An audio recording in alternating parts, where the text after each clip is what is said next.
Okay, I'm going to do a review on the knives that I own. There's one axe in the mix. Basically, this is my opinion on these different products, and I'll show you what we got here.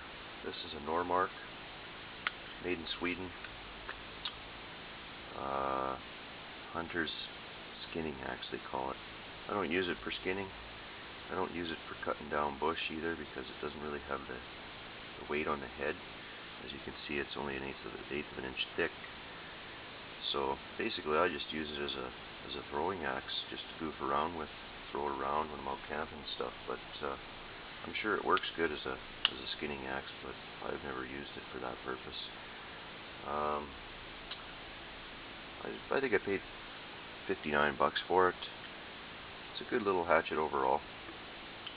I find it exceptionally good for throwing. This is my favorite. This is the Colt Jungle Commander. It's got a 9 1/4 inch blade, sheath, nylon sheath, a couple pockets on it, nothing fancy, but does the job. Here it is. The Colt 420 stainless steel. It's got a really good edge on it. I can cut through a 3-inch alder tree with a single stroke when it's sharp, which happens to be an abundant tree here. But this is the knife I use. It's a little heavier, but it's got the weight. As you can see, it's probably near a 1/4 inch thick. It's made by Colt. Good quality. Holds an edge pretty good. Although it does have a few dings in it now, but nothing I can't get out with a stone. But this is my favorite. I paid $100 for it, Canadian. It's got a grip on it similar to a Hogue rubber grip that you'd find on a revolver or something. I use this all the time. In the summer, probably every day at some point. This one here I'd recommend. It's a good bush knife. I haven't come across anything better. I've gone through a lot of knives over the years, so I really recommend that. Okay, move on to the next one. This one here is a diving knife. When I did my dive course, I purchased this knife shortly after. It's got a hard plastic case on it. It's got a lock on it, as you can see. It's made by US Divers. It's got the strap for your leg. I broke one strap, that's why there's the bottom one's missing, but anyhow. It's a stainless steel knife, rubber handle. It's nothing really fancy. I think I paid $80 for it. One thing it does have, though, is a really aggressive saw that goes pretty much the length of the blade. But I don't dive. I don't have my own dive gear. I just took the course and never really bought the gear after that. It was kind of expensive, so I never pursued it. But it's got the flat end for prying things up from the bottom of the sea or wherever you happen to be diving. It's not really super sharp. The saw is super sharp, but I've never actually really used it. It's been kicking around for years, but there it is. Made by US Divers. It looks like a good knife. Haven't really used it. Maybe someone else knows a little more about it than I do, but there you have it. Okay, moving on. Now, here's where we run into a bit of a problem. This knife here, paid top dollar for it. It's a Kershaw. I think I paid $75 for it. And when I pull it out of the sheath here, you'll see exactly why I'll never buy another Kershaw as long as I live. Okay, there you go. See that chunk of the blade missing there? I owned this knife for about a week. Maybe 2 weeks. I was on the riverbank fishing, and I just got bored and I was doing a bit of carving on a piece of wood, and I snapped that chunk of blade right out like there was no tomorrow. So that's why I'll never buy another one of these. I'm actually going to send it back, and they can do what they want with it. They can reimburse me or not. I don't really care, because as far as I can tell, quality just isn't there, and I'm not going to talk anymore about this knife because I'm not too impressed with it just based on that fact. So we'll stick that away, move on to the next one. Okay, here's one that I purchased for $100. It's a buck. It's got a, you know, composite handle of some kind. It's got a 4-inch blade. Good edge on it. Really good edge. It's made by Buck. It's 446 stainless. Holds an edge.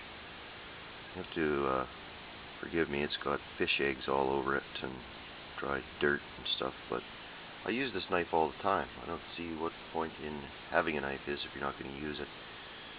This one here is another one of my favorites, just, you know, for your pocket, because it's so light. It weighs just under 4.5 ounces, and it's really good for when you're hiking and you're going the distance with a load on your back, like a pack or something, because you don't want to be carrying too much weight. So I carry this knife over that one, you know. But I like it because it's light. It's got a good fat blade on it. As you can see, I use it all the time too. So I recommend that. You can find it. I don't know if they even make them anymore. Okay, move on to the next one. This knife here, I got this for Christmas from the old man. My dad.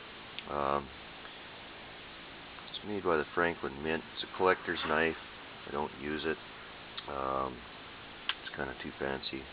It's got a couple black labs on it. Made by the Franklin Mint. It's actually kind of got a neat shape to it, though. If you look at the shape in your hand, it's small, you know, but it's kind of got a nice smooth arc to it that I really like. Kind of nice. Like I said, I don't use it, but it's a nice gift. Anyhow, got another gift from my brother, my birthday in January. This is a combination diving knife and field knife, stainless blade, sheath with leg straps, and it's got a push lock on the sheath. It's made by Ruco. Never owned a Ruco before, but let's have a look at it. Here's the straps right there. As you can see, it's got the plastic case on it. This is the lock. You push that down, and out comes the knife. Don't know how good it is yet. It was a nice gift. We'll soon find out how well it performs. It's kind of almost like a boot knife or something, you know. It's got a saw edge on it. Feels pretty sharp. It's got dual edges on it. She's about probably just under a 1/4 inch thick. It's fairly light. It's a nice knife actually. I don't know what you would use that for, or like protection knife, or it's not really a bush knife, but who knows? I haven't really used it yet. Just got it. There it is, Ruco. We'll find out soon enough. But it was a nice gesture nonetheless. Can't seem to get it in the case. There we go. So anyway, that one's pretty light too, actually. I'll have to weigh it and see what the overall weight of that is. But anyway, there's the knives that I have. Like I said, I only have one that I don't use. I don't know what the point in having a knife is if you're not going to use it. You know, unless it's a protection knife that you don't really want to have to use, but I don't really have a protection knife. I'm looking to buy one. If anyone knows or recommends a particular brand, let me know. Anyhow, there's a quick video on the knife collection that I have. I'm sure there's one or two that I can't find that I've forgotten about, but if I find them, I'll put them in another video. But thanks for watching. There you go.